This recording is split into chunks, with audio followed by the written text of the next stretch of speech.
Allah tahu kemampuan kamu, kerana Allah yang mengkhususkan rezeki setiap orang. Dalam masjid ni ada beribu tangga gaji.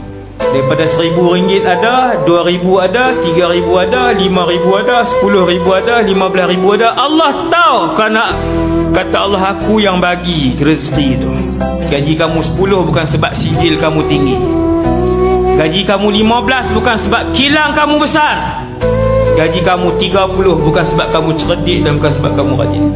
Aku yang amanahkan duit tu di tangan kamu. Allah yang amanahkan dekat tangan siapa pun. Sebab itulah Nabi Sulaiman yang kekayaan dia daripada barat ke timur. Manusia yang paling kaya dalam alam ni Sulaiman ibn Dawud alaihissalam. Bila Allah bagi kekayaan dan kerajaan dia besar macam tu, dia kata hadza min fadli rabbi liyabluwani ashkuru am akfur. Ini semua kelebihan daripada Tuhan aku. Allah nak uji aku, apakah aku berterima kasih ataupun aku kufur dan tinggalkan Allah. Allah ingin melihat bagaimana kita menguruskan amanah yang ada di tangan kita.